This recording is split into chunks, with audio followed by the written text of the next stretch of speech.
Good afternoon, everybody. It's great to see such a big crowd on a beautiful day. I'm Liz Cohen. I'm Dean of the Radcliffe Institute for Advanced Study, and I want to welcome you to a lecture by Jill Lepore, the David Woods Kemper 41 Professor of American History at Harvard and a New Yorker staff writer.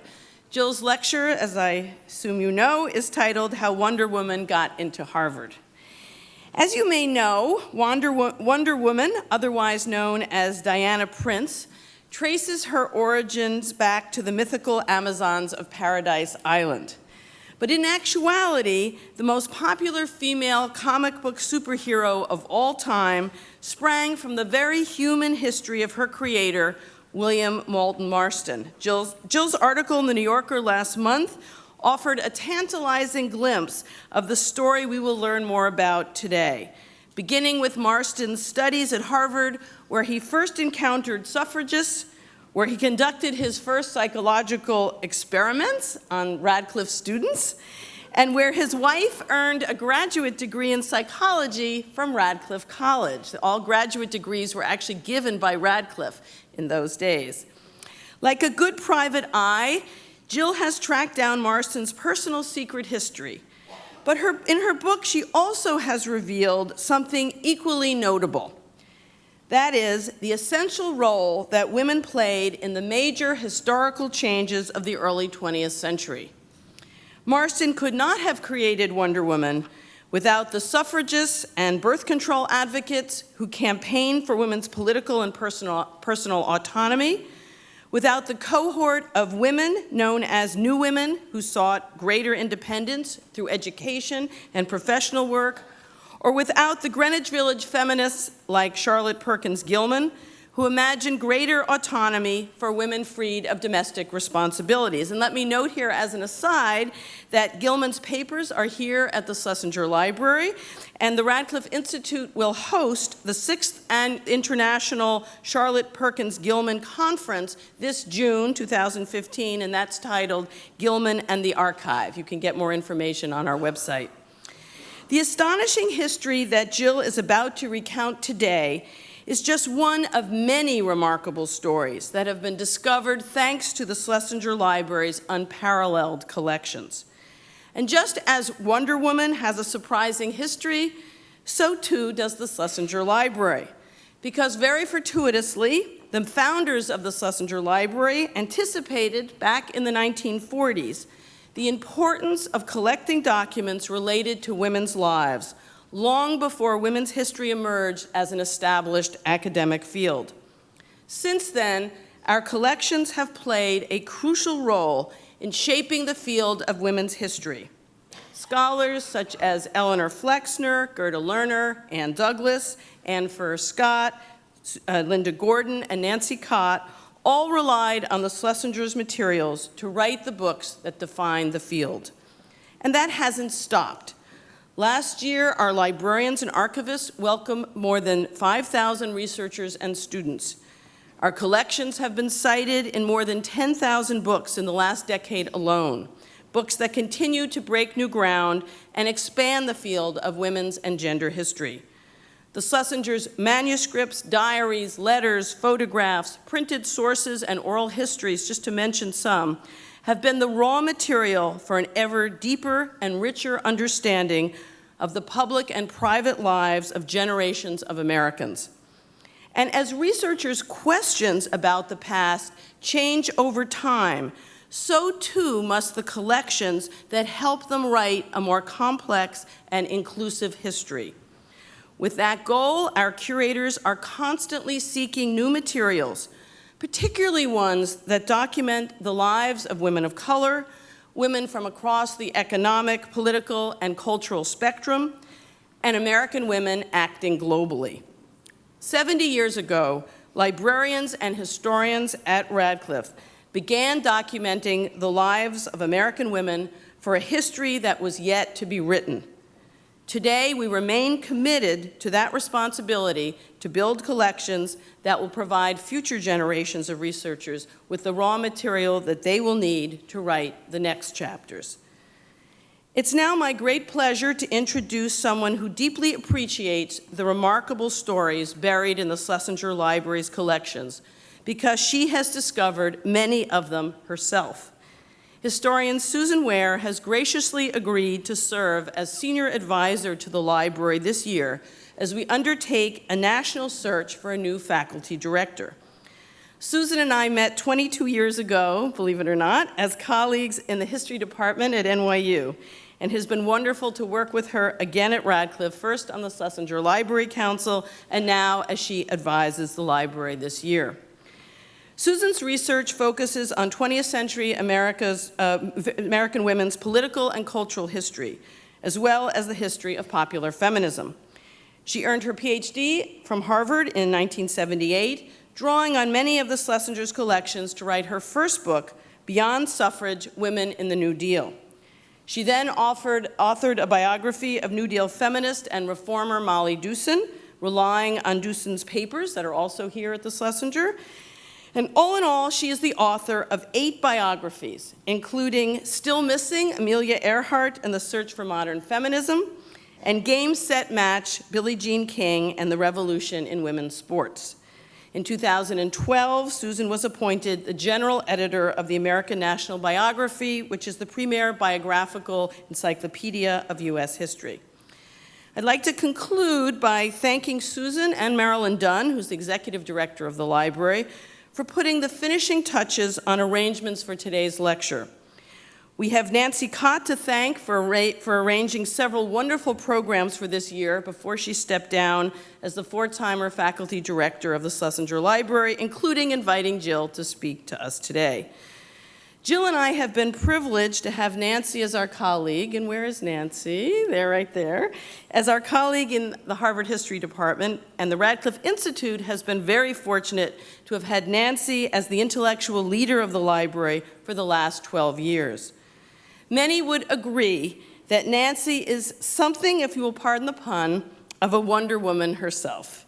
The field of modern women's history as we know it would be much the poorer without her scholarship and her mentorship of generations of women's historians. And her expert testimony over the last several years has played an important role in the success of several key marriage equality cases across the country.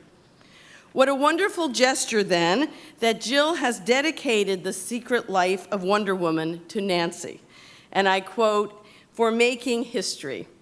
Nancy has most certainly made history with her own scholarship, and she has made sure that under her watch, the Schlesinger Library preserves the precious documents that will allow historians of the future to do the same. So thanks for coming, and I'll turn things over to Susan now.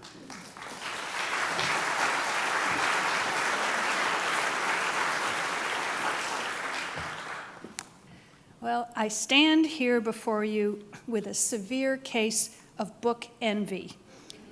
I would have loved to have written this book. It touches on so many topics that I have been engaged with during my career as a historian: the history of feminism, popular culture, role models and icons, biography and narratives, the new modern woman of the 20th century, although I seem to have taken a pass on comic books. But there's a reason why I am up here introducing Jill and not vice versa.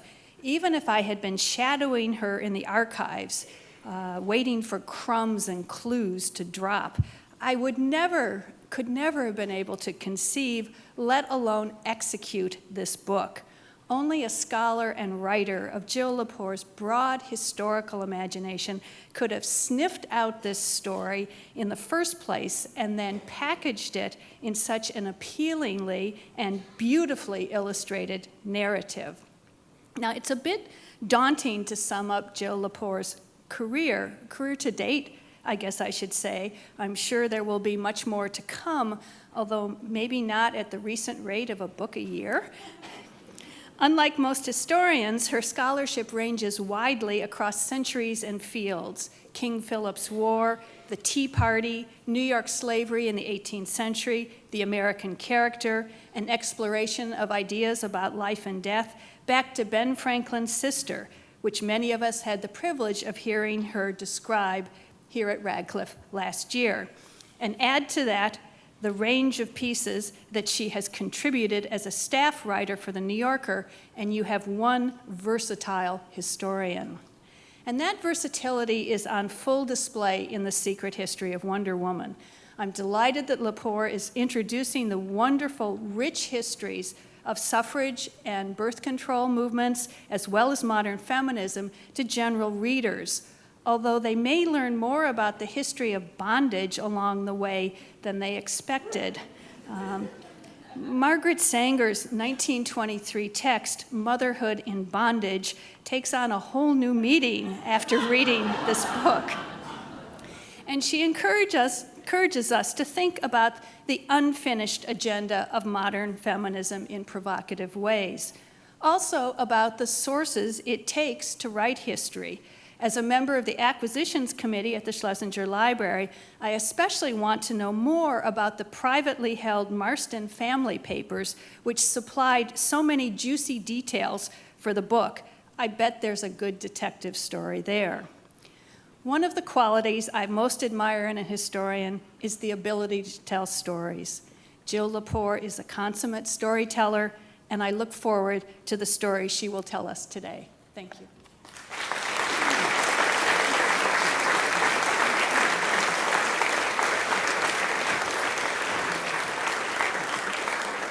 Good evening. It's so nice to be here. It's such a delight to give this talk at Radcliffe. It feels like a coming home for me for Wonder Woman. Wonder Woman was born here and belongs here. And I'm thrilled to, the book has just come out, and I'm sort of run off my feet talking about it all week, but have been sustained by looking forward to giving this talk to you all this evening. I just want to begin briefly by thanking Liz Cohen for that lovely introduction to the collections of the Schlesinger, and sort of an appeal to all of us to think about what it means to collect and preserve the papers of women and to chronicle their lives for future generations. And to thank Susan for the incredibly gracious and generous introduction, and above all to thank Nancy Cott, both for her time running the Schlesinger these last years with such an excellent leadership, but also just as the most important mentor I've had in my career. I met Nancy when I was still an undergraduate, and I had my boyfriend drive me to Yale to go knock on her door and say, I want to become a historian. And it's been a great honor of mine to have her be a colleague of mine down the hall. I also really wanted as a very young person to become a women's historian, and I put that dream aside for years and years and years. So for me, it was a real homecoming to work on this book. And lastly, I want to thank the family of William Moulton Marston for allowing me to tell this story by letting me use the private papers that Susan mentioned, and especially the family photographs, a few of which you'll see here. But it is a complicated and I think moving family story, ultimately a love story, but one that is, I think, been hard for the family to share, and I'm deeply grateful because I think this is a really important story about the history of politics in the 20th century. As I will try to illustrate for you here today. I have nothing to read. I'm merely going to tell stories. I'm really going to I'm going to be like a comics writer. I'm going to illustrate my slides by telling you stories. So I want to begin by saying that for most women of my generation, this is Wonder Woman. So Wonder Woman was Linda Carter on TV in 1976. Does everyone remember this? Like some hands. Do you guys remember Linda Carter? All right. This was a huge big thing in my childhood because my brother was obsessed with Wonder Woman because Linda Carter is so beautiful. If I ever were to write a memoir, it would be called Little Straight Girl because I didn't watch Wonder Woman. I was obsessed with the man from Atlantis. With the beautiful Patrick Duffy who was nearly always nearly naked. Which is why basically 1970s TV is all soft porn if you think about it, looking back. So I'm an unlikely, I'm an unlikely chronicler of the great female icon that is Wonder Woman, the longest lasting female superhero of all time. Aside from Superman and Batman, no other superhero has lasted as long. She's this incredibly durable and strong American popular culture icon, but I'm not really a pop culture maven. I am far too geeky to have really paid much attention to Wonder Woman in my childhood. So what I want to do is tell you a little bit about how I came to be interested in Wonder Woman and why I think that actually situating Wonder Woman in the history of comics is in some ways locking Wonder Woman in a very tiny box, and she belongs in a much bigger world. So Wonder Woman starts, each of my sections, like a comic book, has a little splash page. This is the section of my talk involves Wonder Woman joining the Justice Society. And I want to just refresh everybody's memory, because some of you grew up with comic books and didn't grow up with Linda Carter, but I'm going to refresh for all of our collective memories where comic books come from. Comic strips start in the 1890s. The newspaper, the funnies that you find in the newspaper. It's not until 1933 that comic strips are pasted together into pages and sold separately as books, comic books. And they're sold for 10 cents a piece. And it's this huge big thing because kids can pay 10 cents in the 1930s. And so kids can buy their own books. And parents want to have nothing to do with these comic books. They don't even understand them. Comic books are a wholly new art form in the 1930s, much as cinema had been in the 1910s. But it's actually an art form that's confined to children. Grown-ups don't even understand how to read comic books. The first comic book superhero is Superman, who makes his debut in 1938 in Action Comics. He's very soon after followed by Batman in Detective Comics in 1939. Now, Superman and Batman are recognizable to us because they draw on existing forms that will be familiar to us. Superman's debt is to science fiction. Think about Krypton and the whole story of Superman and extraplanetary life. Superman's debt is to science fiction. Batman's debt is to detective fiction. Batman is basically Dick Tracy in a really kinky costume. So these are the first superheroes, right? Then along comes Wonder Woman in 1941. This is her debut at the end of 1941, beginning of 1942. And she joins the Justice Society. The deal had been that if readers, there really had not been a very successful, tremendously successful female superhero before then. But so the deal had been that if Wonder Woman would be introduced in this other comic book called Sensation Comics, and then a poll would be sent to readers. So there are actually, in fact, a series of polls. This is one of them. This is the great age of George Gallup. George Gallup founds the first polling company in 1935. So the publisher of Sensation Comics, a guy named M.C. Gaines, starts doing polls with his readers, and there are all these promotional deals. And one of these polls is, should Wonder Woman, even though a woman, be allowed to join the Justice Society, which is this league of superheroes? This is my favorite poll, and I show it to you because you can see the poll's totally rigged. Because look at these losers that she's up against. Also, she appears twice and her head is much bigger. I'm just pointing out that she was a gambit, a publicity gambit, but actually the publishers really wanted Wonder Woman to succeed. And so she joins the Justice Society. The reader survey results come in. I managed to find them in an archive there. It's pretty interesting that 8 girls voted against Wonder Woman, and people always ask, who were those 8 girls? What were they thinking? So Wonder Woman joins the Justice Society in 1942, and then, in the first of many setbacks for Wonder Woman, she becomes the secretary of the Justice Society. So here she is, she signs all your membership certificates if you join.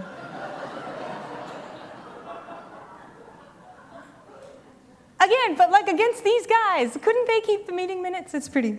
So, but when she gets her, she joins the Justice Society in the spring of 1942, and then she gets her own comic book. She's the first female superhero to have her own comic book. It's called Wonder Woman. And here she is on the cover of the debut issue, Wonder Woman number 1. Now, up until this point, the Wonder Woman comic books are attributed to a fellow named Charles Moulton. This is a pseudonym, and here comes the big reveal. When Wonder Woman number 1 is launched in July of 1942, a press release is issued, and the comic book itself contains this photograph describing the men behind Wonder Woman, which is already a disappointment, I guess. Right? So here they are.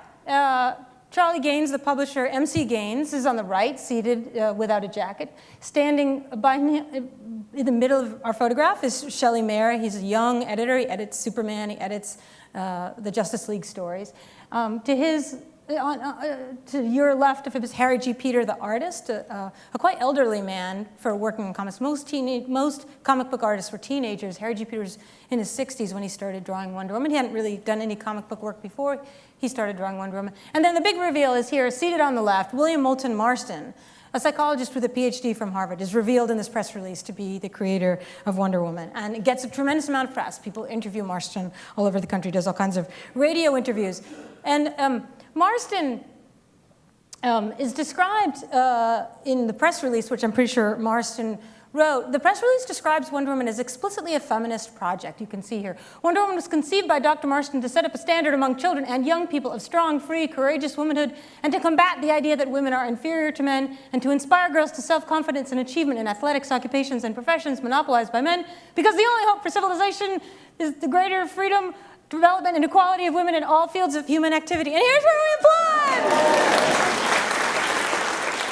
It's a really tremendous project. This press release is sent out all over the country, and meanwhile, a letter is sent out to women all over the country, to women of achievement, asking them to nominate women to have their biographies featured in Wonder Woman comic book in a 4-page centerfold that appears in every issue, profiling a woman of achievement. If you want to tell me that Wonder Woman is not a feminist project, we'll have to take that outside, because the project really is very explicitly feminist. There's this very interesting, I mean, you may say it doesn't realize its promise, but its promise is to teach boys and girls that women can do anything, that girls can grow up and do anything. And the stories that Marston writes in the 1940s, from the 1940s, are explicitly feminist too. So Wonder Woman runs for president. What? 1,000 years in the future, okay. I admit that's a little tough. But actually, we're still not there.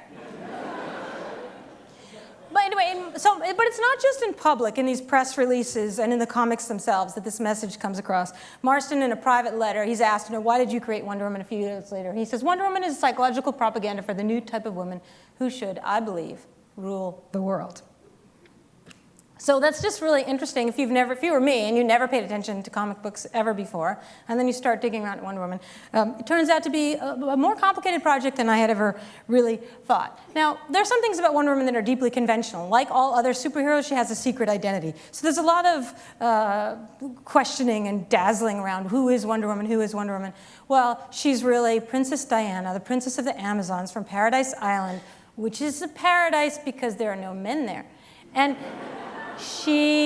what happens is that a plane crashes on the island and there's a man in it, and he's a U.S. military intelligence officer, and the queen of the Amazons decides that in the end that her daughter must be allowed to bring this injured American serviceman back to the United States, where she will fight for peace, justice, and women's rights. So in the United States, she disguises herself. Princess Diana becomes Diana Prince, so she does have this secret identity. It's not secret to the readers, but actually, weirdly, Wonder Woman, unlike Superman and Batman, who of course also have secret identities, Clark Kent and Bruce Wayne, Diana Prince and Wonder Woman have not only secret identity, Wonder Woman has a secret history. And there's a lot of play with this in the comic book. Wonder Woman also is a comic strip at the same time. So here's a comic strip from 1944 in which you see Wonder Woman is running from these reporters who are trying to track her down, and they want to get her secret history from her. They go back to their editor, this guy, Editor Brown, at his desk, and they say they can't get the story. He gets so upset that he has a nervous breakdown. He has to be put in a hospital.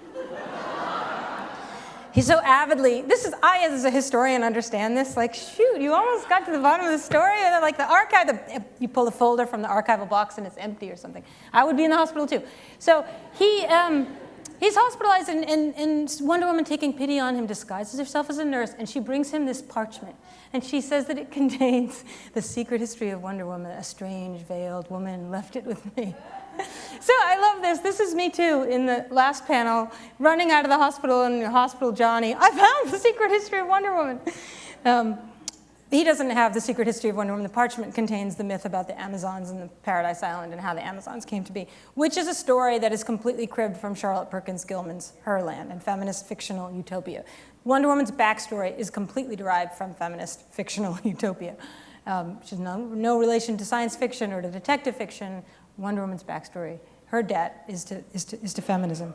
So, okay, so who is Wonder Woman? I got really interested in taking this question seriously. Like, well, maybe Wonder Woman really isn't Diana Prince. Maybe Wonder Woman has a secret history, and maybe there's something there that is never quite revealed in the comics. Maybe there's more to expose than what the first press release purported to expose, which was that this distinguished PhD-holding Harvard-trained psychologist was the author of Wonder Woman.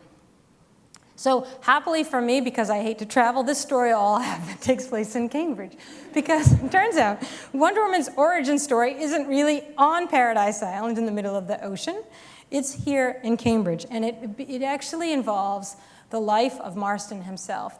A great insight I had at a certain point in my research was realizing that the comic book, Marston's comic book, is actually autobiographical. So that, in order for me to convince you of that point, and maybe I will and maybe I won't, but I have to tell you a little bit about Marston's life. So here is young William Moulton Marston looking adorable in his tiny dress in 1894. He grew up in Cliftondale, Massachusetts. It's now part of Saugus. Only child, much beloved, doted upon, quite a genius as a child. He goes to Harvard in 1911 as a Harvard freshman. He's become quite an attractive young man. Now, this is at a time not long after two things have happened. One, Radcliffe has been founded in the 1890s, and two, Harvard has gated itself, right? So this is the Johnston Gate that you can see on Mass Ave. So Marston himself breaks into the Harvard campus as a freshman. He gains admission. He intends to become a lawyer. He's a very hardworking student, but his freshman year is quite dramatic. He nearly decides to commit suicide. A series of events happen that are far too complicated to go into here. But Marston's first semester at Harvard is a very dramatic one in Harvard's history because the Harvard Men's League for Women's Suffrage, which had just been founded, invites the British suffragist Emmeline Pankhurst to speak on campus. And she's invited to speak in Sanders Theater, which is like a 1,000-seat theater. It's the most distinguished building on the Harvard campus. This is at a time when not only are Radcliffe women not allowed to be Harvard students or to take classes at Harvard, but women are not allowed to speak at Harvard. And the Harvard Corporation is asked to rule on the question of whether Emmeline Pankhurst can speak at Harvard, and they say absolutely not. Under no circumstances can we let that crazy woman speak on Harvard Yard. They fear mobs of women, the president said. Mobs of women will enter the yard. So the Harvard Men's League for Women's Suffrage, Marston's favorite professor is the faculty advisor of the Harvard Men's League for Women's Suffrage. They arranged for Emmeline Pankhurst to speak in Harvard Square. Because she can speak in Cambridge, she just can't speak in the yard. So you know where Cafe Algiers is on Brattle Street? That's Brattle Hall. There used to be a dance hall. Pankhurst speaks there. There's great newspaper coverage of it because Radcliffe students are kind of allowed in, and then the Harvard men start climbing the exterior of the building. Like they pile on in pyramids because they're trying to get into the hall. It's complete swamp. Like 900 people show up and the hall holds like 200 people. And Pankhurst gives this rousing lecture. Now, the reason that the Harvard Corporation was so afraid of Pankhurst was that women had been fighting for the right to vote for decades and decades and decades and getting nowhere. And Pankhurst decided, screw this, we're going to start breaking the law. And Pankhurst had been arrested. This is an arrest after this event. But Pankhurst, we're getting more applause for breaking the law. You guys are like a rowdy crowd. So Pankhurst and her followers did things like chain themselves to the gates outside 10 Downing Street. Like she just believed that women were basically in a state of slavery for having been denied their political rights, and that they should use the iconography and the political theater even of the abolitionist movement, and American suffragists adopted that as well. They talked about their bondage. They walked around in chains. They used iconography of chains in their political cartoons and drawings. So Marston is utterly fascinated by this Emmeline Pankhurst person, as everyone is. Now, you wouldn't necessarily, I guess if you weren't looking at hadn't seen these images a lot, because as a very young person you trained as a women's historian, was really interested in the history of the suffrage campaign, it wouldn't necessarily strike you when you looked at this Wonder Woman comic strip that it actually bore a relationship to it. So these comics knock me out because Wonder Woman is forever trying to break into Harvard College. She's like climbing the gates. She's also, so I find this really fascinating, the way these things that happen to Marston in his young life make these odd, eerie, uncanny reappearances in the comic strips later on. But Wonder Woman and her gang of friends, the girls of Holiday College, are forever crashing through gates. Now, in this case, this is a women's college. This is Holiday College, which is where they go to school. But there's something, I think, really metaphorical when we see Wonder Woman forever leaping over the kinds of gates that Emmeline Pankhurst used to chain herself to. You can see here too, I love this. This is like a Radcliffe student putting on a Harvard varsity sweater and trying to get into a Harvard. Wonder Woman is forever trying to break into Harvard is how I read these stories. So that makes me want to pay more attention to what happened to Marston when he was at Harvard. Well, Marston was an incredibly talented young student. He is credited with essentially having invented the lie detector test. This is his chief accomplishment. Most people don't know about Marston and Wonder Woman or pay much attention to it. A lot of scientists were working on the detection of deception. But Marston's work using blood pressure as a measure for deceit was really important. Here he is as a Harvard junior conducting tests on a fellow student, a friend of his. Wonder Woman, of course, is forever also using a lie detector. This is a regular feature of Wonder Woman comics, although if you know anything about Wonder Woman, you know that she also has a golden magic lasso with which anyone she ropes has to tell the truth. So Marston found a way for his lie detector to get in the story in another way as well. Marston worked in Harvard's psychological laboratory, which was in Emerson Hall. It was the first psychological laboratory anywhere in the United States, and it was run by a German scientist named Hugo Munsterberg. Munsterberg was quite famous at Harvard because he opposed women's education, even though he also taught at Radcliffe, because he needed the money. and Marston was his teaching assistant. So Munsterberg and Marston would come over to Radcliffe and teach Radcliffe students, but then they liked to do experiments on them, so they would bring them to the lab in Emerson Hall, and they would strap them up to machines. They liked to tie the women up at the machines in Emerson Hall. And Munsterberg writes about this a lot. Munsterberg was famously opposed to women's enfranchisement.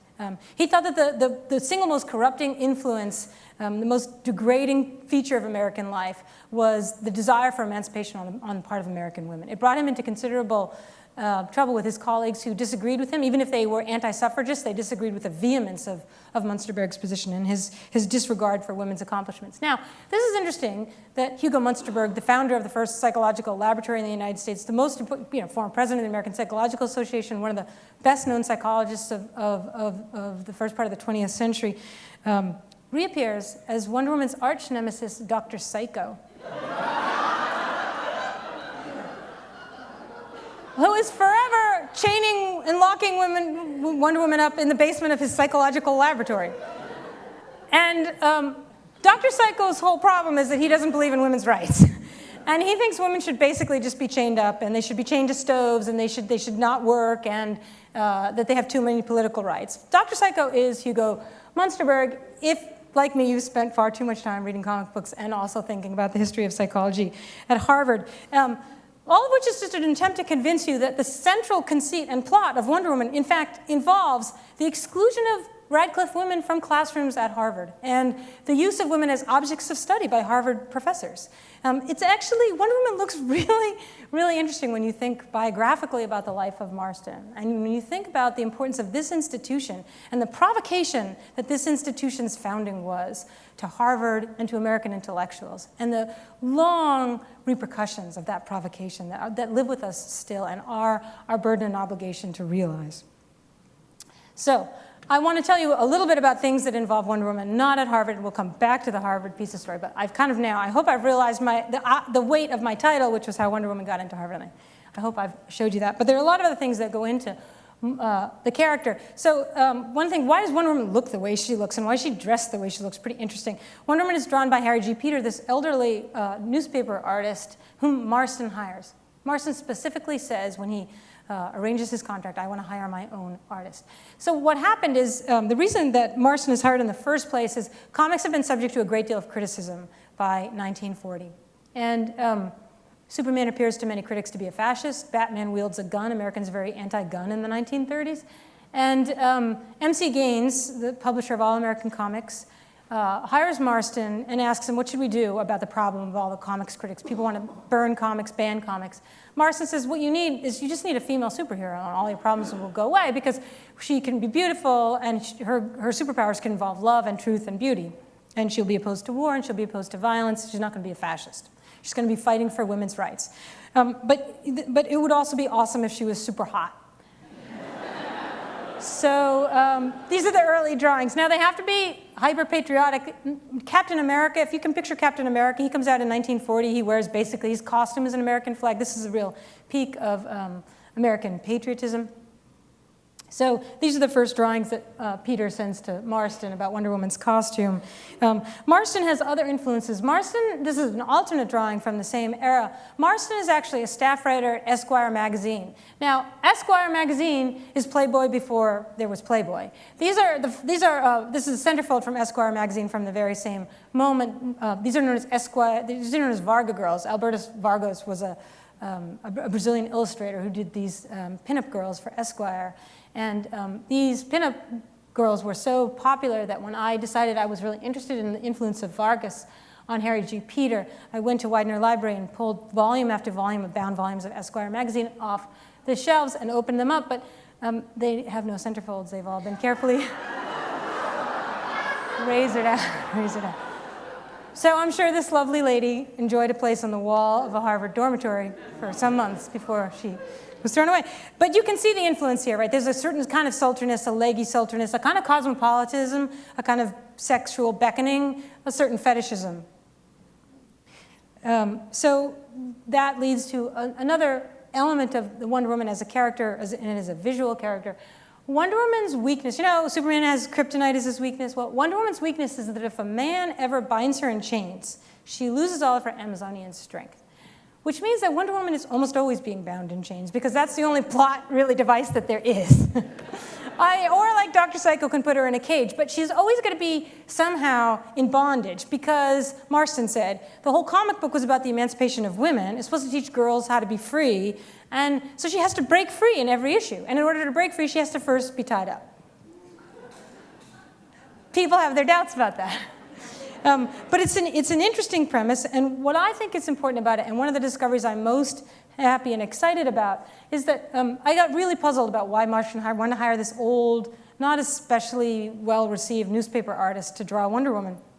So I spent a lot of time trying to figure out who the hell is Harry G. Peter, and why did Marston hire him? Well, it turned out that in the 19-teens, Harry G. Peter was a staff artist for Judge magazine. Now, Judge magazine made a switch in the 19-teens and became a pro-suffrage magazine, had a regular page called The Modern Woman. And it was generally illustrated by this artist named Annie Lucasta Rogers. Here is one of her, really, I think her single best drawing. I just adore this drawing. These are suffrage cartoons. Annie Lucasta Rogers published as Lou Rogers because she found that no one would publish her work unless they thought she was a man. So in other words, Harry G. Peter and Lou Rogers were staff artists for the same magazine in the 19-teens. Harry G. Peter was a suffrage cartoonist. So that Marston hired him is not purely accidental. And the way that Peter decides to represent Wonder Woman is not purely accidental either. You can see that his indebtedness, the Wonder Woman artist's indebtedness to the suffrage cartoonist Lou Rogers here in this quite similar illustration from 1944.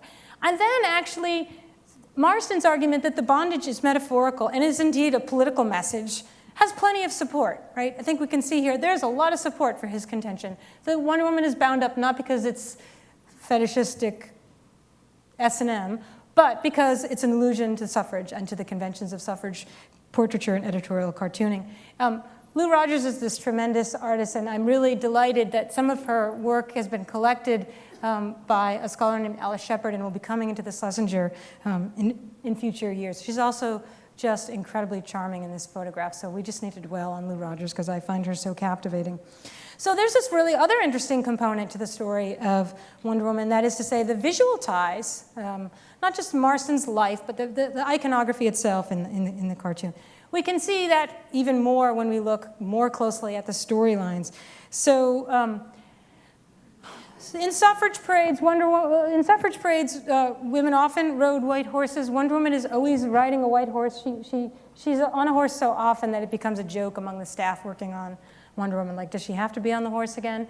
But Harry G. Peter was really devoted to this idea that Wonder Woman should wear a tiara, she should look like a princess, and she should ride a white horse, and she should lead parades all the time. And which she does. And in the early stories, the ones written by Marston in the 1940s, she's always doing things like leading boycotts and trying to break the milk trust and having women go on strike to acquire equal wages. So things like the visual images that Marston and Harry G. Peter were familiar with from their younger years appear in Wonder Woman again and again and again, where Wonder Woman is essentially a progressive era activist. So now, remember that slide I showed you the men behind Wonder Woman, and I said I think we're a little bit disappointed. What I want to do now is talk a little bit about the women behind Wonder Woman. And this, too, requires some autobiographical flights of fancy to pay some attention to the women in Marston's life. And my contention here is going to be not only that Harvard is a part of the story, that the history of the suffrage campaign is a part of Harry G. Peters' illustrative conventions, but that the struggle for birth control in particular lies at the heart of the story of Wonder Woman. So Marston married in 1915 his childhood sweetheart, this incredible woman named Elizabeth Holloway. Here they are soon after their marriage. Holloway went to Mount Holyoke College, which happened to have been a hotbed of suffrage at the time that she was there. She was one of the first generation, these new women to go to college, have incredibly strong ambitions. She pretty much recapitulated Marston's own academic career. They moved to Cambridge. After graduation, she moved to Cambridge and they married. Marston went to Harvard Law School. Harvard Law School, of course, this could be our refrain, did not admit women. And Holloway goes to BU, gets a law degree. They take the bar exam on the same day. She beats him. She's like waits in the hallway. She writes a memoir. I waited in the hallway while Bill took another hour to finish the exam. Then he decides to get a PhD. He goes to Harvard to get a PhD. Harvard. She goes to Radcliffe to get a master's degree. But she does all of his dissertation research with him, and this is the dissertation research in which he refines the lie detector test.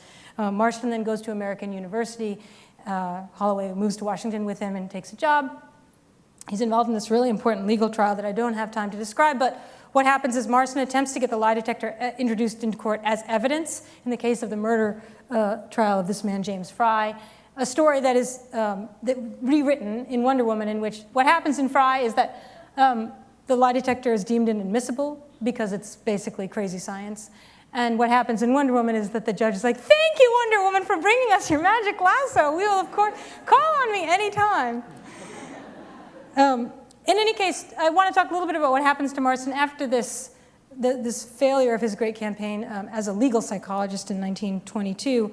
He ends up teaching at Tufts, which is my alma mater. And he's teaching psychology at Tufts in 1925 when he falls in love with one of his students, a senior named Olive Byrne. You can see Olive Byrne here at her graduation picture. She is this adorable girl standing next to Marston who's gained a little bit of weight. Time has passed. And to Olive Byrne's right, EHM, Elizabeth Holloway Marston, is Marston's wife. And all the way on the other side of the photograph, where very revealingly Olive Byrne has written mother, is her mother, Ethel Byrne. Now, this is an important piece of the story because the connection between these two families, that is, the Marstons and the Byrnes, is the tie between Wonder Woman and birth control. Ethel Byrne was the sister of Margaret Sanger, who founded the birth control movement. They together founded the birth control movement in the United States, or at least the movement that became Planned Parenthood. Ethel Byrne and Margaret Sanger were both nurses. They both more or less abandoned their children, moved to Greenwich Village in the 1910s. Olive Byrne grew up essentially in orphanages. She was told her mother was dead. They committed themselves to the cause of birth control. In 1914, Margaret Sanger begins publishing a magazine called The Woman Rebel. And in 1916, Ethel Byrne and Margaret Sanger opened the first birth control clinic in the United States in Brooklyn. Ethel Byrne is arrested. She's sentenced to 30 days in prison. Inspired by Emmeline Pankhurst, she goes on a hunger strike in prison. She's force-fed. It seems likely that she's going to die. And she, I'm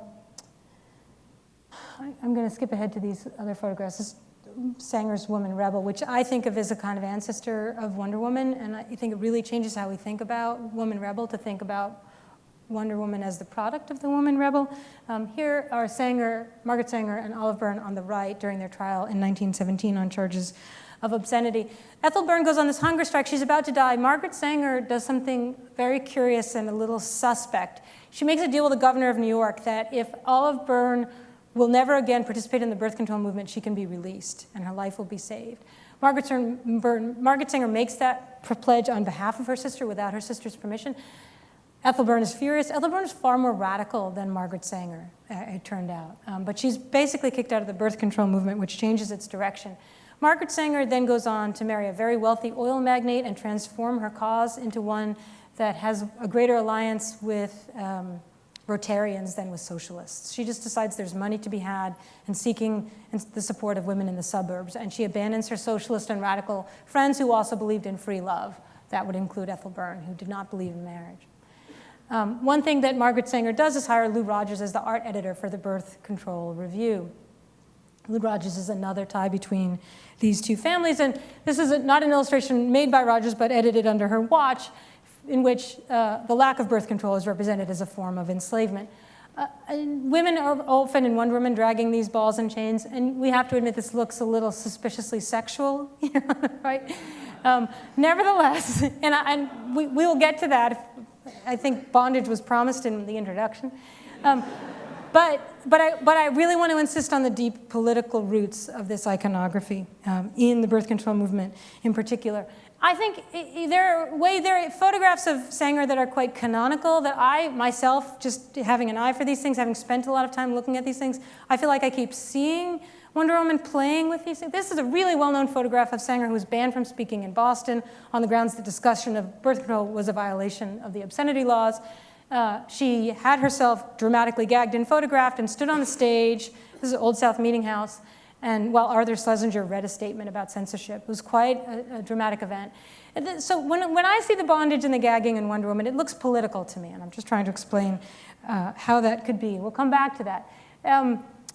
After Marston met Olive Byrne in 1925 at Tufts, and he fell in love with her. And he decided, Marston had developed an unusual set of ideas about women and men. As a psychologist, he believed that men needed more than one woman. And he told his wife that he would like Olive Byrne to live with them, and they could all live together and raise a family together. And if she didn't agree, he would just leave her for Olive Byrne. And Elizabeth Holloway thought about that for a long time, and she decided, as a very ambitious woman, to agree to it. She really loved Marston. She really wanted to have children. She didn't want to abandon her career. And the arrangement was Olive Byrne would raise the children. Elizabeth Holloway would work, and Marston would also work. So they lived as a threesome for the rest of their lives until Marston's death.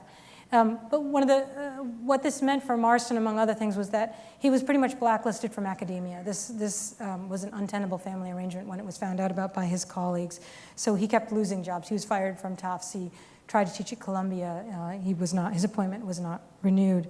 He went to Hollywood. We'll just see a little glimpse of why. This is while he's still teaching at Columbia. Dr. Marston's Love Meter. It's January 31st, 1928, and at Columbia University, Dr. William Marston tests his latest invention, the Love Meter. He's going to find out whether blondes or brunettes react more to love. With Garbo and John Gilbert to demonstrate, girls react aplenty, with running record of results showing on graph of meter. When results are interpreted, Dr. Marston declares gentlemen may prefer blondes, but brunettes prefer love scenes.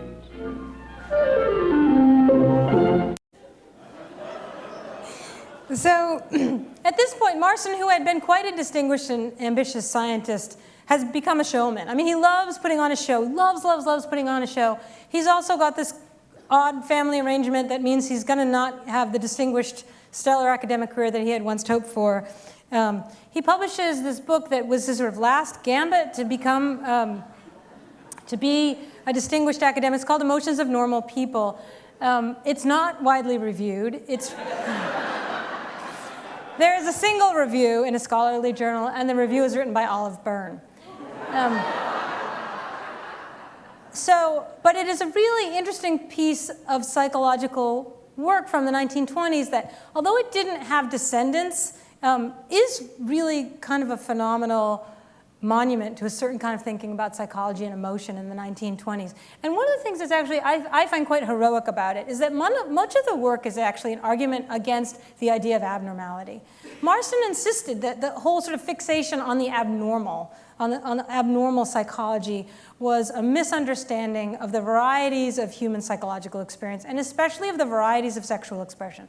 And here Marston was drawing on, among other things, Margaret Sanger, who had written about this, especially drawing on the writings of Havelock Ellis, the British sexologist, who was also one of Sanger's lovers, and really embracing all forms of sexual expression, taking the ideas of free love, or what historians sometimes call sex radicalism, and turning them into psychological scholarship and a theory of human emotions. So Marston is kind of hilarious and kooky, but there is also, I think, something quite deeply moving about his commitment to nonconformism. This, of course, takes him to Hollywood, and where he advises on films. My favorite one is called The Charlatan, just because this is how many people come to understand Marston. But you can see he was hired by Universal Pictures as their chief consulting psychologist. What he basically did was attach that, what was once the lie meter, which is now the love meter, up to women and like see what gets them excited. He's really interested in what gets women excited. So we'll watch one more clip.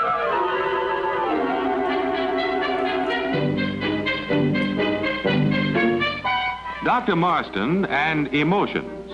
It's 18th of July, 1930, and Dr. William Marston demonstrates complicated device whereby he claims he can determine and compute comparative emotions of blondes, brunettes, and redheads. Says Marston, "This is the sphygmomanometer, an instrument which measures the subject's blood pressure in the arm.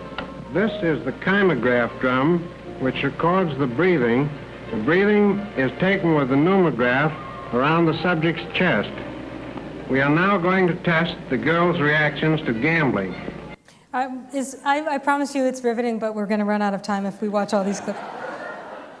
This was Marston's work in Hollywood, was just seeing what got people excited and whether, like showing the rushes of films to, like, also a lot of the great scary films from this era, like Dr. Jekyll and Mr. Hyde, The Invisible Man, the first Frankenstein movie.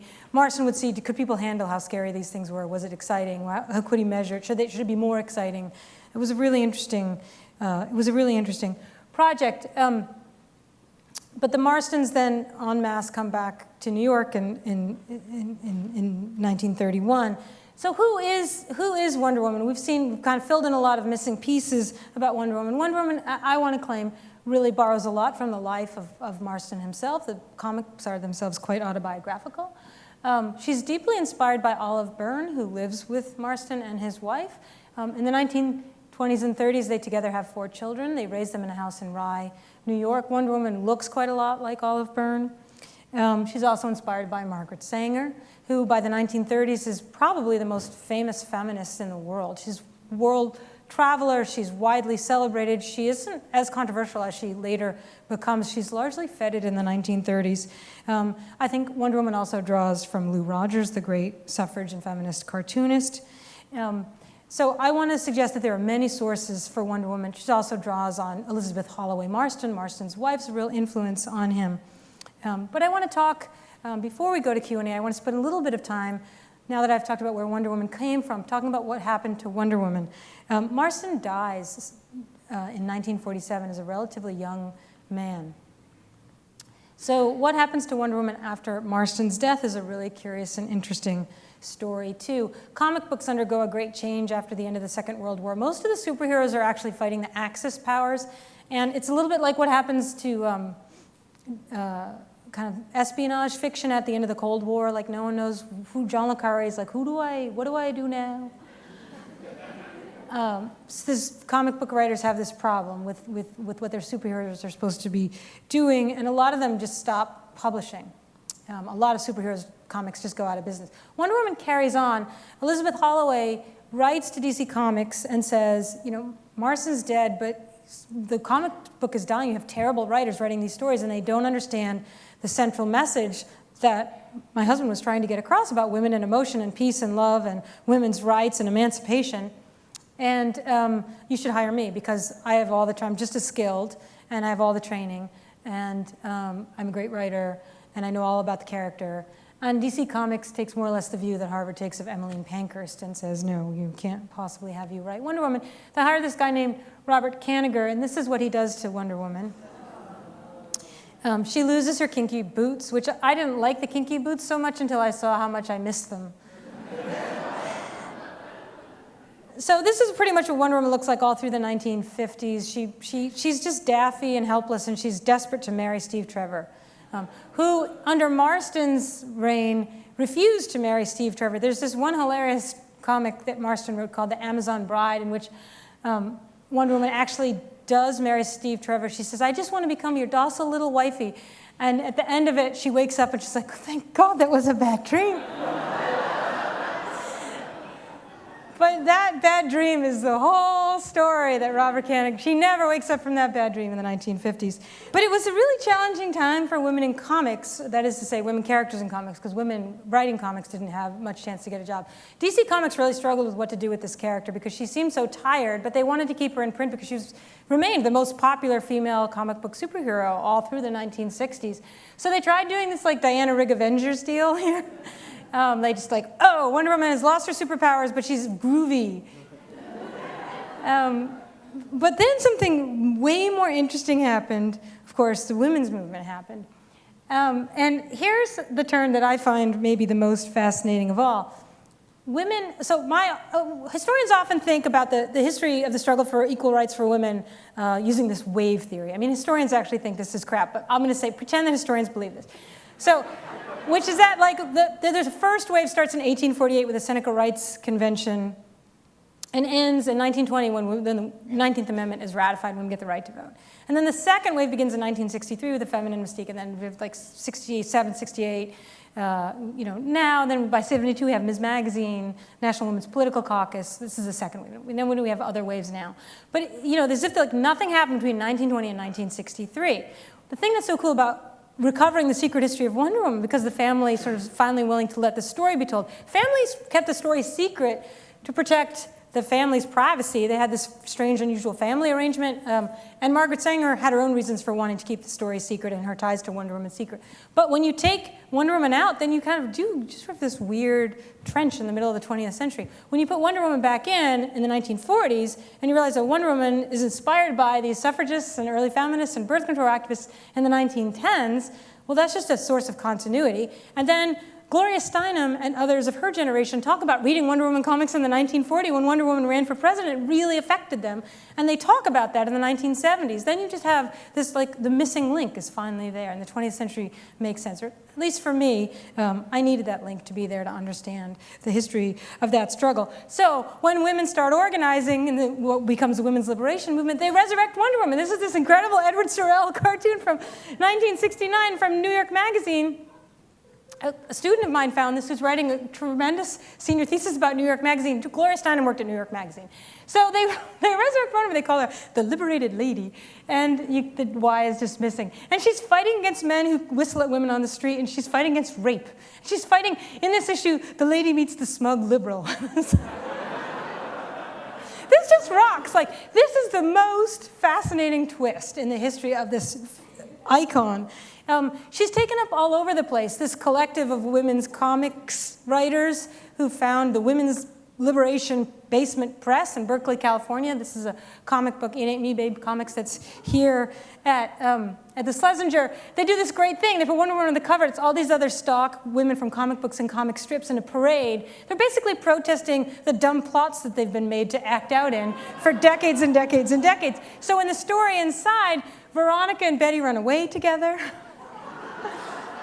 Supergirl tells Superman to get lost, and Little Lulu here. Little Lulu is a character created by Marjorie Henderson Buell. She's an incredibly dynamic, sassy kid, perky, sassy, hilarious, is resurrected in what is my favorite comic of this whole story. So she's told she can't be in this parade, no girls allowed. So she thinks about this. Well, I don't know what I think about this, no girls allowed. And then she just...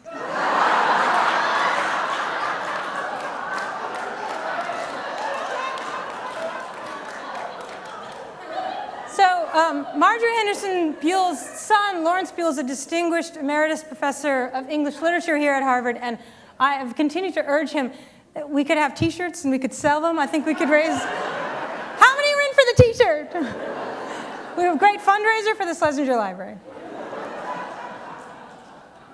So Lulu is resurrected and becomes a feminist. And Wonder Woman makes her appearance on this is the inaugural, the first regular issue of Ms. Magazine. Steinem and other editors of the magazine decide what they want to do is put Wonder Woman on the cover. They bring Elizabeth Holloway Marston to New York to meet them and talk about the magazine. It's this really cool intergenerational story, although she does not reveal to them anything about Olive Byrne, which is the whole family situation remains a family secret. Wonder Woman here, in another of my favorites from the Schlesinger Library, is wielding a speculum. On the inside of this newsletter from a women's health center in Los Angeles, women are told how to give a vaginal self-exam. And down here she's stomping on Planned Parenthood. And there's this kind of great tie back to Wonder Woman's origins in the birth control movement of the 1910s and in Ethel Burns' arrest and hunger strike, this great act of female heroism from 1917. Wonder Woman then becomes very popular in this TV show, which turns out to be quite true to Marston's original vision for the comic book character. The way the stories work is very true to Marston's vision, but this is quite a controversial vision for 1970s feminists who attack Steinem and other liberal feminists as these radical feminists, especially the Red Stockings of the women's liberation movement, attack Steinem here, ridiculing her as if she is Wonder Woman, because they despise the liberalism, the smug liberalism, in fact, of Wonder Woman. The problem with Wonder Woman is there's no structural institutional change. We're not getting daycare, maternity leave, equal rights, equal pay. You just have to be a superwoman and do it all. And so there's a big criticism, and Wonder Woman's really like the tug of war. She's the rope in that tug of war between liberal and radical feminists in the 1970s. It's a really interesting way. I love this picture, which I just want to show you because David Levine did this illustration of Sanger leaping off a diaphragm. But dressed as Wonder Woman, like I don't know, Wonder Woman meets Victorianism. I don't know what that ruffle is. But nobody knew about this tie, but there is nevertheless a kind of a quiet story here. So what's happened to Wonder Woman since? I think Wonder Woman has actually taken quite a dive. Wonder Woman is a Barbie. I'm going to race through this, and we're going to get to Wonder Woman is a Barbie doll. She's this actually pretty cool Lego in the Lego movie, if you've ever seen the Lego movie. But Wonder Woman, who was founded, she has these bracelets that stop bullets. Wonder Woman sort of just part of the comic book gun porn culture in some ways. Most lately, you can see here Wonder Woman in her debut. That she was against guns, that she would never kill anyone that she defeated. She always had mercy. She was opposed to war. She essentially inherits the pacifism of the suffrage movement. You've come a long way, baby, or maybe you've gone the wrong way, baby. Story here to tell, which I think we need Lulu to tell us what to make of that. Wonder Woman is in the news a lot lately, which is interesting to me. If you don't have kids, you maybe have not seen all the superhero movies that I have seen. I have not missed a one, but basically Hollywood is mainly making superhero movies. This is what's coming. Wonder Woman, there has never been a Wonder Woman movie, which Wonder Woman fans are very angry about because there's been this many Superman movies and this many Batman movies. And remember, they are the three oldest superheroes, and they were together in the Justice League. This is them in the Justice League in the 1940s. There's a new series of Justice League films being launched by Warner Brothers, which owns DC Comics. It's called Batman vs. Superman: Dawn of Justice, and you'll notice that Wonder Woman, while here, is not here. So she's pretty much likely to be in this role. But she has been cast. She's been played by this Israeli actress, beautiful actress named Gal Gadot. When this image was released of what Wonder Woman's costume would look like, a lot of feminist bloggers posted this image, which if you've never seen Lucy Lawless and Xena the Warrior Princess, you may not know that Wonder Woman's costume is ripped off from this great TV character. But if you only know Xena the Warrior Princess but don't know Sheena the Jungle Queen, you don't know that this is also a ripoff, and that in fact the editor of Sheena the Jungle Queen was Ethel Burns' son, Olive Burns' brother, Jack Byrne. We have this to look forward to, this new resurrected Wonder Woman, which may or may not draw upon the gun porn of the comic books, but which certainly may or may not draw, and we can only hope might draw, on the tradition of feminist struggle that the cartoon was meant to embody, drawing on the great cartooning of Lou Rogers at the time. And we can think, too, about, I'm fascinated by the use of the sword here. Rogers used swords all the time, too, and she had a different message for those swords. People who pay attention to comics may know about this new Spider-Woman and may be concerned about the relationship between pornography and the comics. Today, these comic books are chiefly drawn and illustrated, written and illustrated by men. We need Lulu. But I think we really need Lou Rogers. And I would love to hear thoughts about what we could do to celebrate the art of this long-forgotten female comic. Thank you very much.